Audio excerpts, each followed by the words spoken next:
advice would you give to companies that are setting up their first GCC? I would encourage folks to think about this appetite for disruption from day one. If you could send one message to the next generation of GBS leaders, what would that be? The first one that comes to mind is this connection with the business. And more importantly, is showing up as a business owner.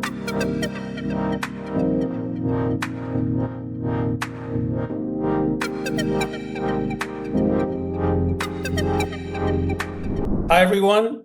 Welcome to another episode of GCC Wisdom. I'm your host, Atul Vashistha, and I'm delighted today to welcome a seasoned business leader with over 30 years of experience at Bayer, the Senior VP of GBS at Bayer, William Jolly. Bill, welcome to this episode. Thank you. Looking forward to the engagement. So, Bill, when I was reading about you, over 5,200 employees spread over 8+ centers, but more importantly, you have had a 30-year seasoned career at Bayer, and you've been through a number of different departments and roles, such as manufacturing, product management, procurement, supply chain, and across different parts of the company. I'm curious, how did that journey lead you to GBS? Yeah, that's a great question. Of course, having the broad reach across the business and the organization, I think is helpful. Before coming to GBS, I was one of the main stakeholders as a chief procurement officer for one of the divisions. And I was somewhat of a critical stakeholder as well. I tell the story often. And it was really around that untapped potential that I saw in GBS in terms of understanding why they were doing what they were doing and how they connected it to the business versus just purely looking at it from a service orientation or a process perspective. So I was quite vocal. And then I got the shoulder to say, hey, would you be interested in helping transform this organization and getting it closer from an intimacy and proximity to the business and thinking about business outcomes? And that's how this materialized.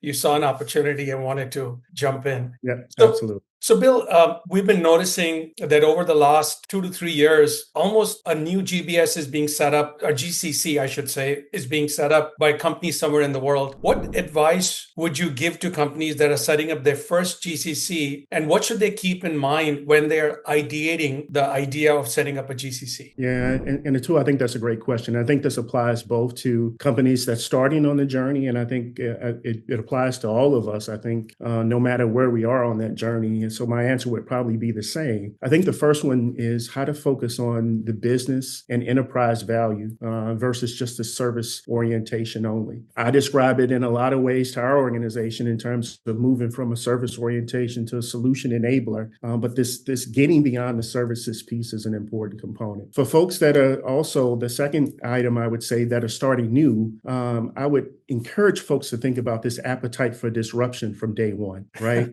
Many will think about the lift and shift model, but with technology, the advancements in technology and tools and access to new ways of working, I would encourage folks to think about how to embrace this disruption from day one. So don't go through the lift and shift component because that just slows you down, right? I mean, obviously, when you lift things, obviously you got to manage the relationships, and when you shift it, then you got to build it up before you can get to disruption. I see a time lag. And the third one, and I'll keep it brief, is this blurring the lines between capabilities, functions, divisions, to really try to think about the end-to-end piece from day one. And we know nowhere in the enterprise, no one has complete responsibility for end-to-end. But connecting across the organization, I think, is super important for any GCC, GBS to be successful and for the enterprise to be successful going down this journey.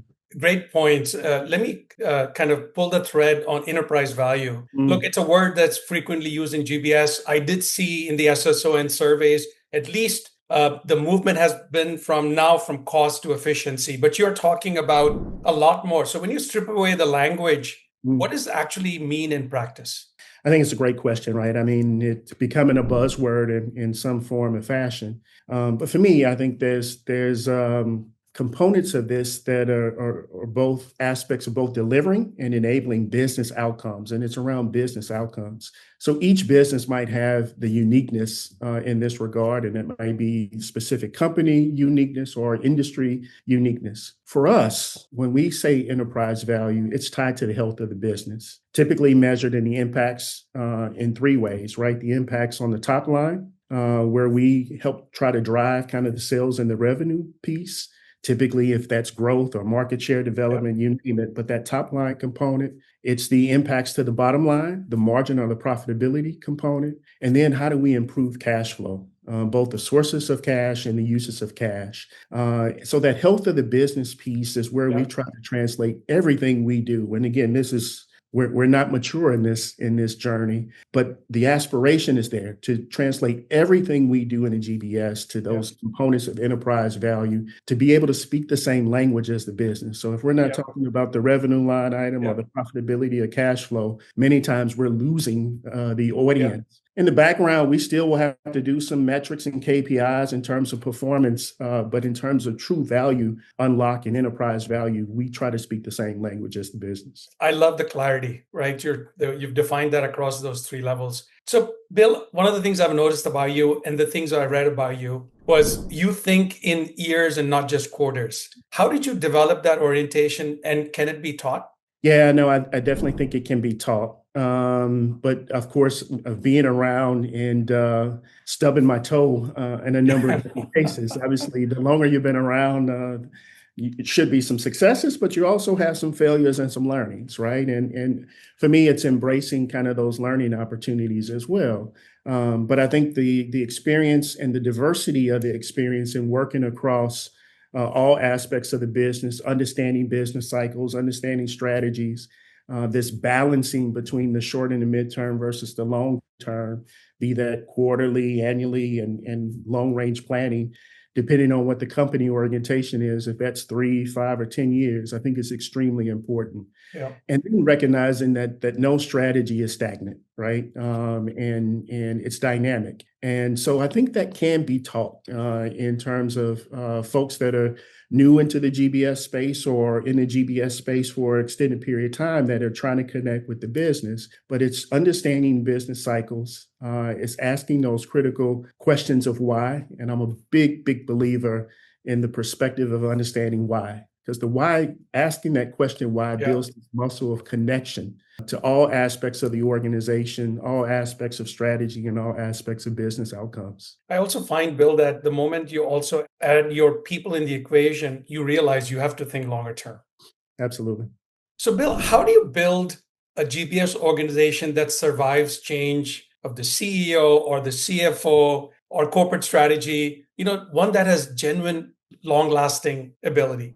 Yeah, no, it's a relevant question right now because we're actually we're transitioning from a CFO perspective, and I report to our CFO. So this is top of mind for me, as you can imagine, as well. But for me, it's anchored back to the previous components I highlighted. It's focusing on business outcomes that aligns with the mission of the company, and I didn't say the strategy on purpose, but the mission. The company. And then the second component of that, there has to be this pull effect. It has to be the pull effect from the organization or the broader enterprise. And that's got to be based on your credibility of being a solution provider and an enabler. And that demand has to be there for you to be seen as a source of value.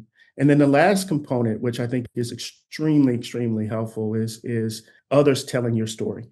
Based on the outcomes, based on the experience they have in engaging with you. And that's not only internal, that's external. Right? If you think about the reach that a GBS or GCC organization has, it's not only in the internal four walls of the enterprise, but it's upstream and downstream. If you think about the suppliers, many of a GBS or GCC scope will be in the procurement space. So if you think about the supplier landscape, And then if you think about the downstream component, be that channel partners or actual end customers, having them tell the story of how GBS enabled your enterprise to be easier to do business with, I think is an important story, one that I try to help our stakeholders articulate for us and tell that across the organization. Bill, when I think about it, you just can't tell people to tell your story. I think about NPS. It's because you are doing such a great job that others feel compelled to tell your story, right? Yeah. And of course,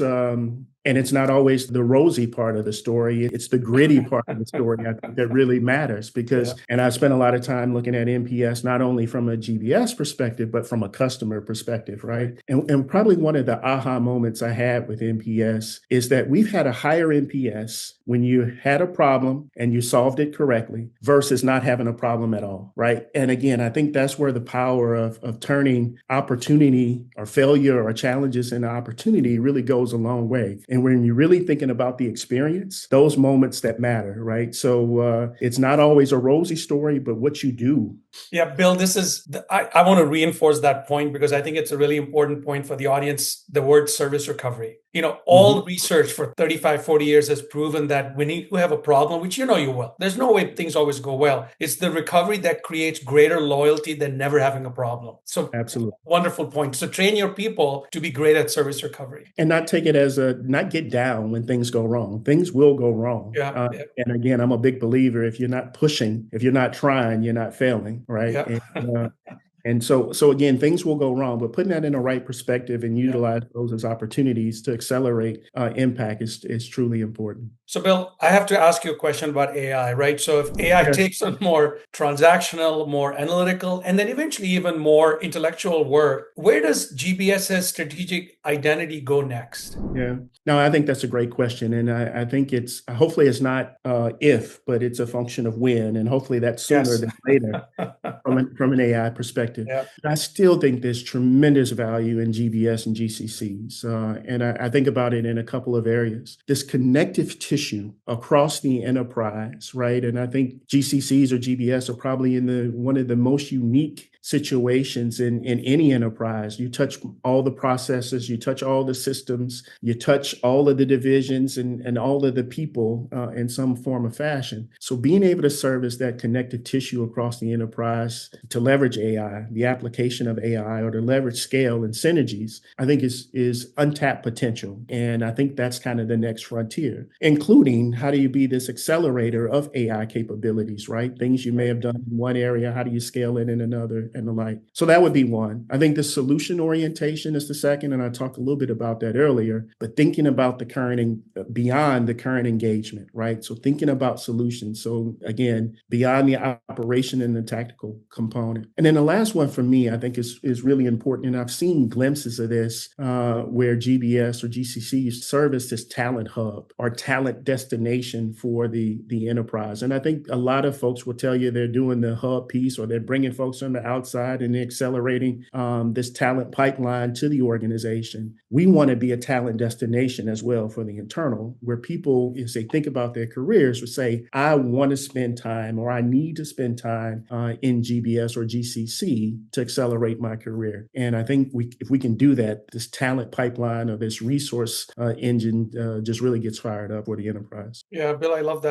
You've clearly outlined, be the connective tissue, have a solutions orientation, and this becomes the talent hub for the organization. And the GBSs that I see being very successful is very true because you see those leaders go on to become COOs and even CEOs in many of these organizations. So really good point. So Bill, my final question, if you could send one message to the next generation of GBS leaders, what would that be? Yeah, and I'll try to maybe two, but definitely I think they're probably related. The first one that comes to mind is this connection with the business. And and more importantly, is showing up as a business owner. I'm a big believer, no matter where you sit in the organization, in a function or otherwise, we all should be acting as business owners, and thinking that way, but also showing up that way is important. And then last but not least, and I think you heard me say this earlier when we talked about enterprise value, is this ability to translate all of the activities, no matter if that's in GBS or GCC or wherever you sit, to business outcomes. So this translation muscle, I think, is an important one as well.